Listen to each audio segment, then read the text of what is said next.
Tuhan, Engkau memberikan kami kesempatan lagi untuk kami kembali lagi mendengarkan kebenaran firman-Mu.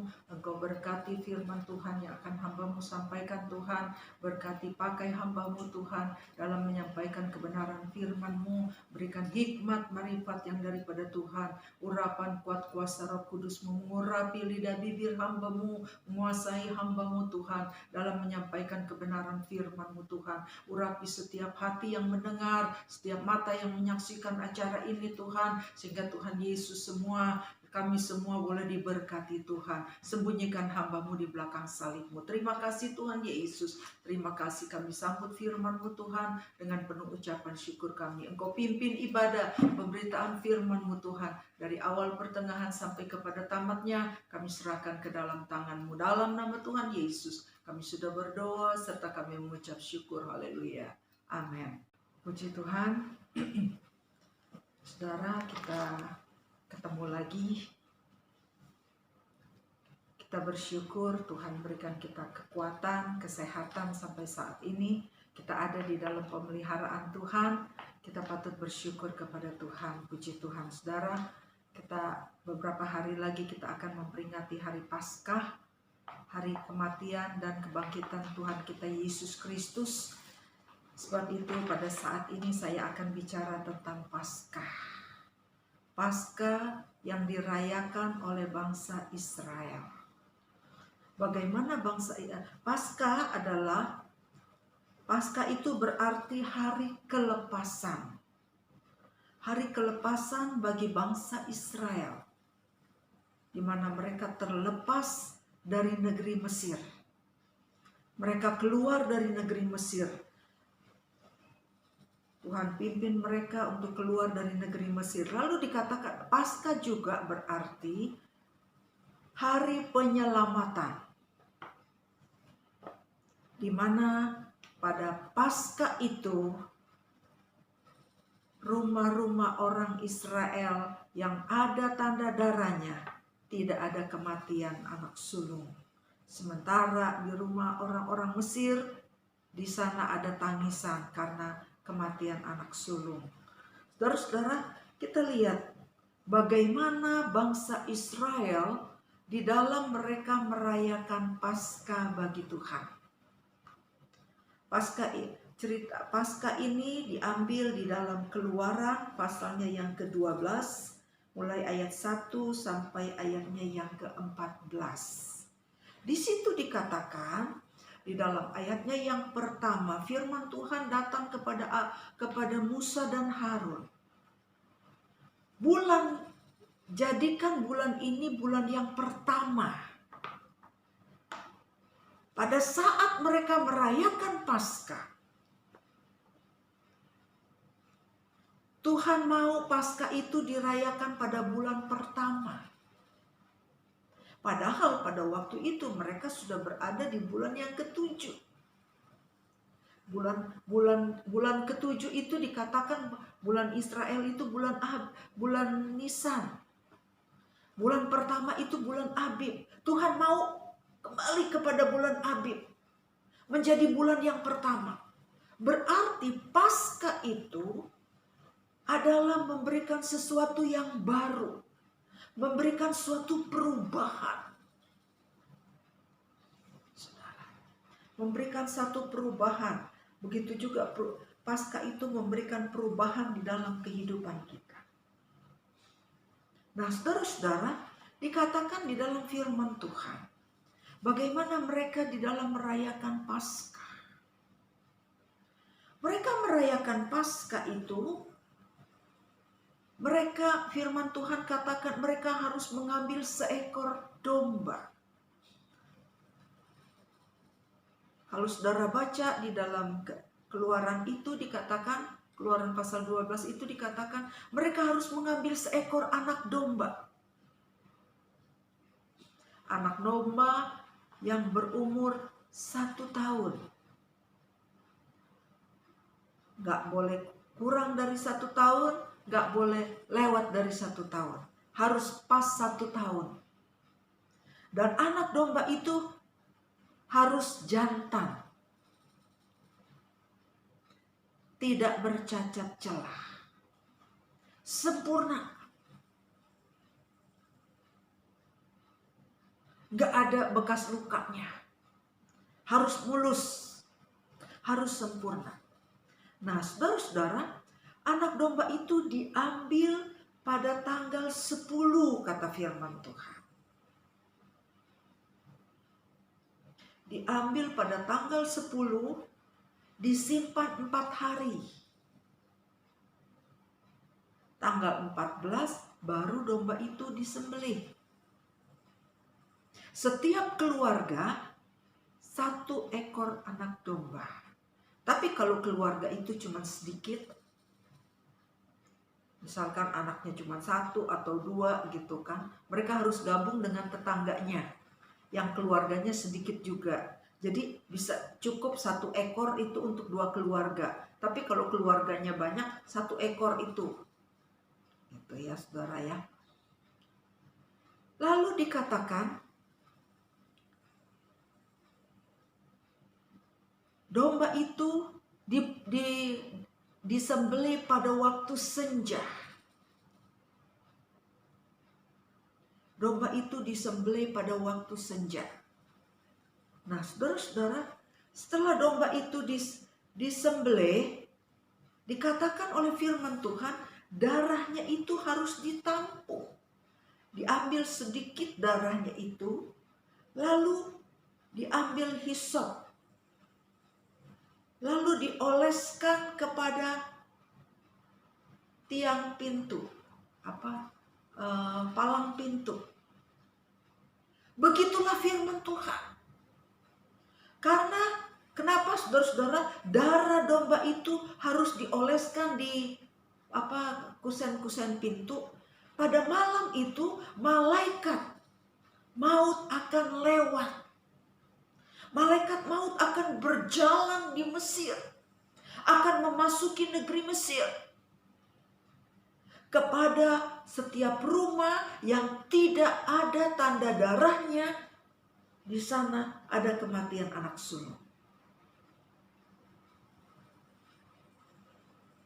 Tetapi kepada bangsa Israel, Tuhan perintahkan bahwa mereka disuruh menyembelih anak domba.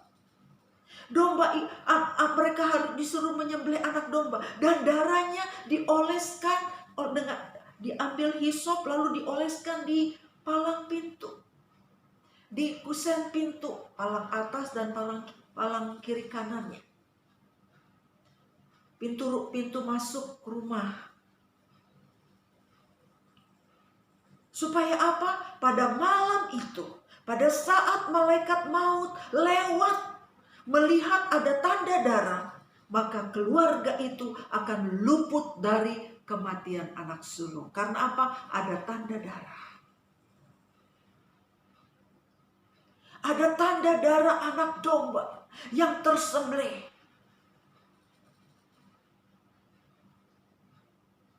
Dan mereka, bangsa Israel, pada malam itu mereka tidak boleh keluar rumah. Mereka harus berada di dalam rumah. Seperti apa yang kita rasakan saat ini. Kita tidak bisa beribadah bersama-sama. Kita beribadah tetapi di rumah masing-masing. Di rumah saudara masing-masing. Biasa kita berkumpul, memuji Tuhan bersama, mendengarkan firman Tuhan bersama. Tapi saat-saat ini, kita harus berdiam diri di rumah. Beribadah di rumah. Hanya sekeluarga. Tuhan mau setiap keluarga mendirikan mezbah bagi Tuhan. Sekeluarga berdoa kepada Tuhan. Dalam saudara beribadah di rumah masing-masing, kami sebagai hamba Tuhan, kami siapkan makanan rohani bagi saudara-saudara. Walaupun saudara hanya dengar lewat HP saudara. Saudara bisa dengar firman yang kami siapkan supaya iman saudara tetap kuat. Iman saudara tetap terbangun oleh firman Tuhan. Karena iman itu timbul pada saat saudara mendengar firman. Saya tahu saudara perlu firman. Dalam keadaan seperti ini kita semua perlu firman. Firman yang memberikan kita kekuatan untuk kita dapat tetap bertahan di dalam kita mengiring Tuhan. Nah, saudara-saudara, bangsa Israel, mereka harus oleskan darah domba itu di palang pintu. Itu berarti mereka harus lakukan firman Tuhan.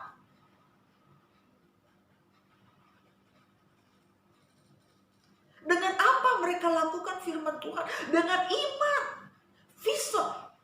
Hisop itu bicara tentang iman. Hisop itu seperti kuas, saudara. Seperti kuas yang dipakai untuk ngecat gitu kan. Nah, itu diambil untuk dioleskan di itu palang pintu itu. Untuk mengoleskan darah di palang pintu itu. Hisop itu bicara tentang iman. Kita lakukan firman Tuhan dengan iman. Kita datang kepada Tuhan dengan iman. Ibrani 11 ayat 6 katakan, jikalau tanpa iman kita tidak berkenan kepada Allah. Jadi harus berdasarkan iman. Berdasarkan percaya. Apapun yang kita lakukan, itu harus didasarkan dengan iman, saudara. Saudara beribadah dengan iman. Saudara berkorban untuk Tuhan dengan iman. Apapun yang kita buat karena iman. Karena kita percaya. Kita percaya kepada Tuhan.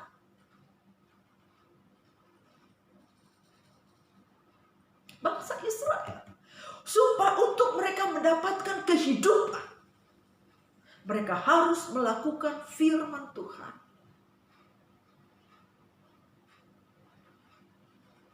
Supaya ada keselamatan dalam rumah tangga mereka. Mereka harus lakukan firman Tuhan. Begitu juga di dalam kehidupan kita. Saat-saat ini. Wabah. Karena wabah corona. Kita diharuskan untuk berdiam diri di rumah. Kita harus terpisah. Gak bisa kebaktian sama-sama.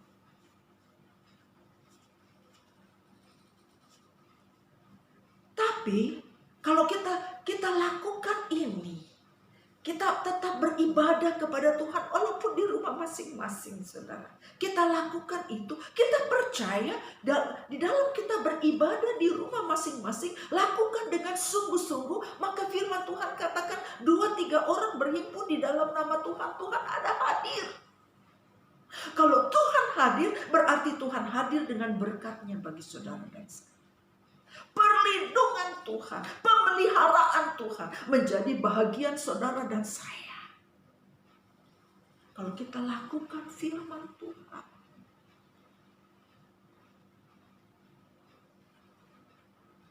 Untuk kita dapat terhindar dari wabah itu, kita harus lakukan firman Tuhan. Supaya ada kehidupan di dalam rumah tangga kita. Karena apa? Ada tanda darah. Nah, saudara-saudara, kalau bangsa Israel diselamatkan dari kematian anak sulung karena ada tanda darah anak domba, terlebih lagi kita sebagai gereja Tuhan yang memiliki darah Kristus di dalam kehidupan kita. Amin, saudara.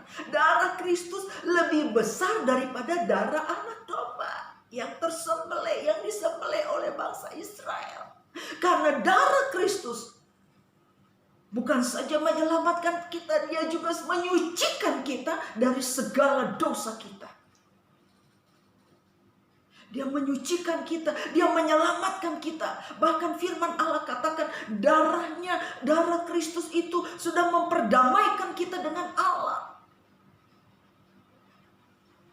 Yang tadinya hubungan kita dengan Tuhan, dengan Bapa di sorga terputus karena dosa. dosa yang sudah memisahkan kita daripada Allah kita. Tetapi karena korban Yesus di atas kayu salib, darahnya sudah tercurah. Darahnya sudah membasuh kita, darahnya sudah menyucikan kita, darahnya sudah dipercikan di tutupan grafirat, sehingga kita memperdamaikan kita dengan Allah. Sehingga kita dapat kebebasan, dengan keberanian kita dapat menghampiri Allah. Di dalam Ibrani pasal 9 ayatnya yang ke-14 katakan. Kita dengan kebebasan kita dapat menghampiri Allah. Datang kepada Tuhan dengan kebebasan. Karena apa? Karena darah Kristus yang sudah menyucikan kita, yang sudah membebaskan kita dari belenggu dosa. Darah Yesus yang sudah membebaskan kita dari belenggu dosa. Paskah memberikan perubahan di dalam kehidupan kita. Sebagaimana Paskah bagi bangsa Israel. Paskah yang berarti hari penyelamatan, hari pelepasan. Begitu juga bagi saudara dan saya, kita sebagai gereja Tuhan. Paskah, di mana karena korban Yesus, kita beroleh keselamatan daripada Tuhan. Karena darah Kristus, kita diselamatkan. Sebab firman Ibrani katakan, tidak ada keselamatan tanpa darah. Tidak ada penebusan tanpa darah. Karena darah Kristus yang sudah menebus kita. Suratan Petrus katakan, 1 Petrus 1 ayatnya yang ke-18-19.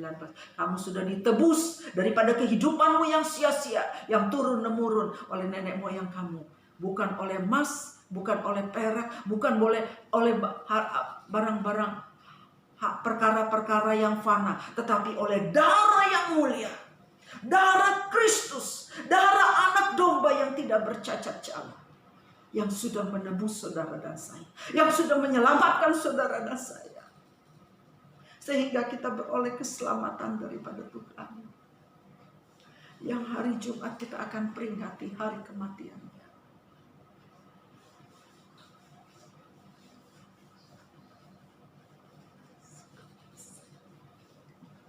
Darah Kristus lebih mulia daripada darah domba yang disembelih oleh bangsa Israel. Karena darah Kristus yang sudah menyelamatkan kita dari segala dosa kita, yang sudah menebus kita, yang sudah memperdamaikan kita dengan Allah. Saudara-saudara, bangsa Israel di dalam mereka merayakan Paskah, selain mereka darah domba itu dioleskan di palang pintu itu, pada saat itu, pada malam itu, malaikat maut lewat memasuki negeri Mesir. Mereka melihat di permukiman bangsa Israel yang ada tanda darahnya di palang pintu rumah mereka. Ada keselamatan, ada kehidupan, tidak ada kematian. Tetapi bagi orang Mesir, di sana tidak ada tanda darah. Ada kematian anak sulung dari Firaun, anaknya Firaun, pegawai-pegawai istananya, sampai dikatakan oleh firman Tuhan, sampai kepada orang yang ada di dalam penjara. Anak sulungnya mati. Bahkan dikatakan sampai kepada binatang, hewan-hewan mereka yang sulung mati, saudara. Karena apa? Tidak ada tanda darah di rumah mereka, di pintu mereka, rumah mereka.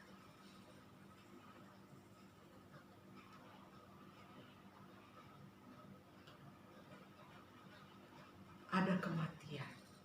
Tidak ada tanda darah, di sana ada kematian. Tetapi buat bangsa Israel yang ada tanda darah, di sana ada kehidupan. Dikatakan juga di dalam mereka merayakan Paskah itu, saudara, domba itu gak boleh dipenggal-penggal. Harus utuh satu, dari kepala sampai kaki semua, gak boleh ada tulangnya yang dipatahkan. Dari kepala sampai isi perutnya semua satu itu.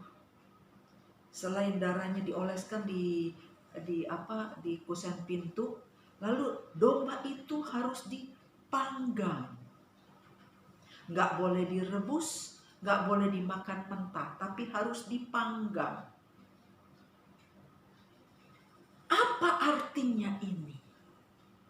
Domba ini dipanggang, itu bicara dari hal sengsara Kristus.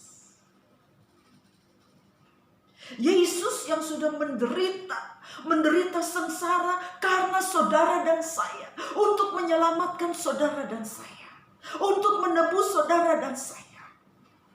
Dia mengalami siksaan, dia mengalami aniaya.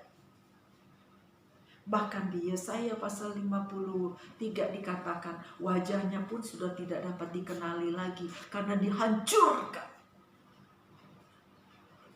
Dia diremukkan. Katanya. Dikenakan mahkota duri. Tangannya dipaku, lambungnya ditusuk dengan tombak.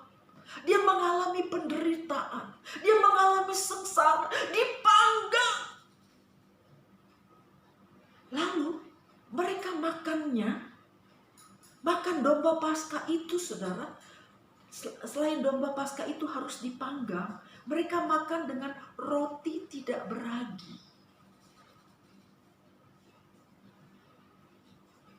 Pada saat mereka merayakan Paskah itu, tidak boleh ada ragi di dalam rumah mereka. Rumah mereka harus bebas ragi. Apa itu ragi, saudara? Ragi itu kalau kita membuat roti, ragi itu yang membuat roti menjadi empuk, enak. Tapi kalau roti itu nggak beragi, roti itu jadi keras. Tapi pada saat bangsa Israel merayakan Paskah, mereka harus makan roti tidak beragi. Ragi bicara dari hal dosa. Pada saat mereka akan merayakan Paskah, mereka harus mempersiapkan diri, menyucikan diri. Rasul Paulus katakan menguji diri, katanya, supaya kita berlayak, supaya kita tidak dihukum.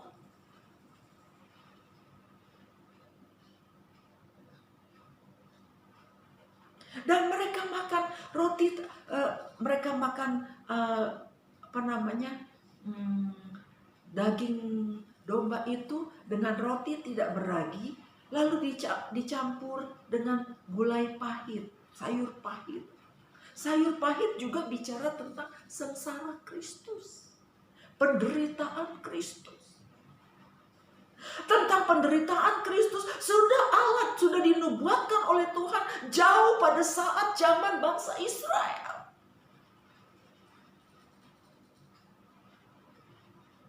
Bahkan dikatakan pada zaman Adam pun sudah dinubuatkan tentang pengorbanan Yesus di atas kayu salib. Sebab itu dikatakan domba itu disimpan dari tanggal 10 diambil, lalu disembelih tanggal 14, disimpan 4 hari. Itu bicara 1 hari buat Tuhan sama dengan 1000 tahun buat manusia. Disimpan 4000 tahun. Yesus hidup 4000 tahun. Dari zaman ada Musa sampai ke zaman Yesus itu, dari zaman Musa ke zaman Yesus itu 1500 tahun. Tapi dari zaman Adam jatuh ke dalam dosa sampai ke zaman Yesus itu 4000 tahun. Disimpan 4 hari itu domba. Berarti rencana penyelamatan sudah Allah siapkan jauh sebelum Yesus menjelma menjadi manusia. Karena memang sebelum Yesus menjadi manusia dikatakan Yesus adalah firman. Yohanes 1 ayatnya yang ke-14. Firman telah menjadi manusia, yaitu Yesus. Dia disiapkan oleh Allah untuk menjadi korban bagi keselamatan dosa seisi dunia.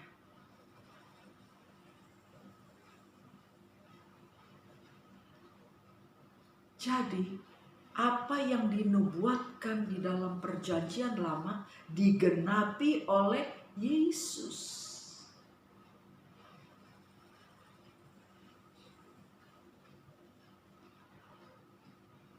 Kenapa tadi dikatakan bahwa Paskah itu memberikan perubahan? Ya, karena dengan kematian Yesus di kayu salib ada perubahan.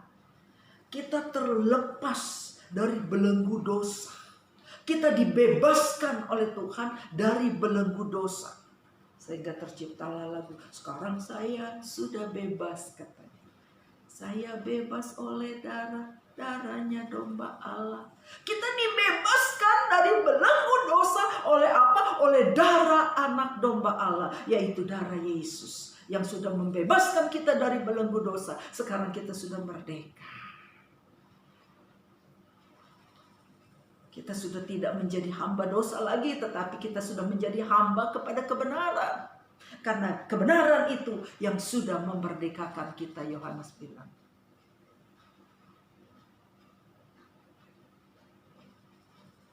Saudara-saudara, biarlah di dalam kita merayakan Paskah. Yang sedikit hari lagi kita akan merayakan Paskah. Kita merayakan Paskah. Biasanya kita jemaat Taman Pagelaran kalau Paskah, kalau nggak kebaktian Padang, kita kebaktian Rally Day. Tapi untuk saat ini, biarlah di dalam kita beribadah, walaupun kita nggak bisa beribadah sama-sama.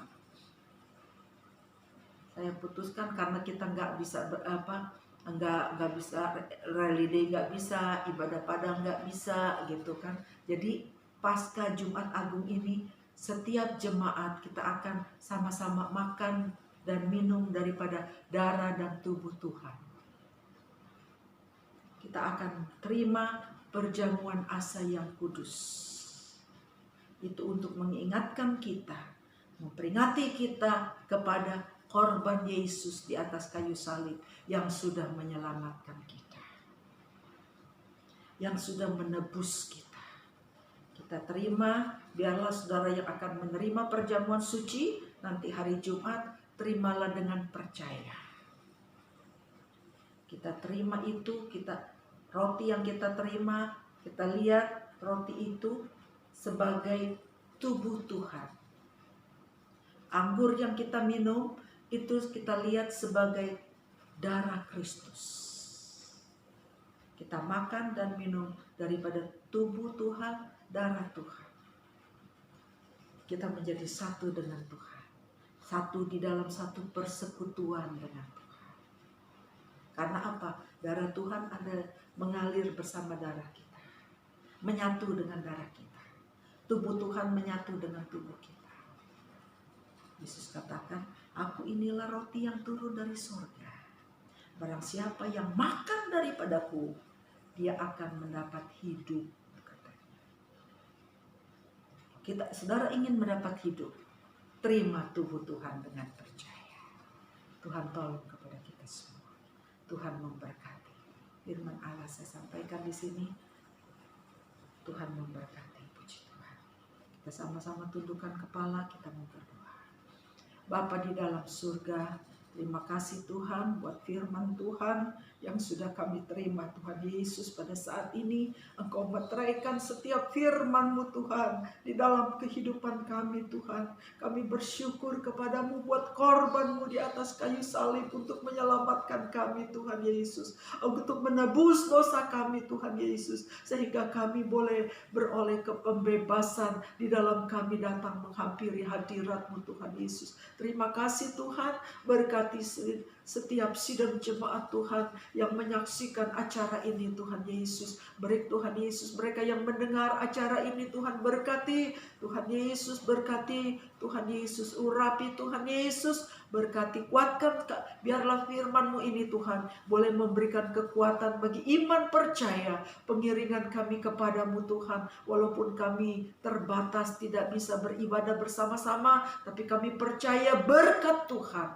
kekuatan yang daripada Tuhan menjadi bahagian di dalam kehidupan kami. Meteraikan setiap firman-Mu Tuhan di dalam kehidupan kami. Terima kasih Tuhan Yesus. Kuatkan kami Tuhan Yesus. Lindungi umat-Mu Tuhan Yesus. Kami bersama dengan umat-Mu Tuhan Yesus. Tuhan lindungi kami. Bungkus kami dengan kuasa-Mu Tuhan Yesus. Jauhkan kami dari mara bahaya. Jauhkan kami daripada segala sakit penyakit. Kami ada di dalam pemeliharaan Tuhan. Kami ada di dalam perlindungan Tuhan. Karena kami mau melakukan kebenaran firman-Mu. Dengan iman kami percaya Tuhan Yesus. Karena maka kami akan diselamatkan Tuhan. Itu sebagai janji Tuhan bagi kami Tuhan. Terima kasih Tuhan. Segala puji syukur kami kembalikan kepadamu Tuhan. Di dalam nama Tuhan Yesus kami sudah berdoa. Serta kami mengucap syukur. Haleluya. Amin. Tuhan memberkati. Saudara-saudara, marilah kita terima berkat daripada Allah Bapa. Kasih sayang daripada Tuhan kita Yesus Kristus. Persekutuan Roh Kudus menyertai kita. Mulai saat ini sampai Maranatha, Tuhan Yesus datang kedua kali menjemput kita semua. Kita yang sudah diberkati Tuhan, sama-sama kita mau berseru. Haleluya, haleluya, haleluya. Di dalam nama Tuhan Yesus Kristus, kami sudah berdoa serta mengucap syukur. Haleluya. Amin. Puji Tuhan.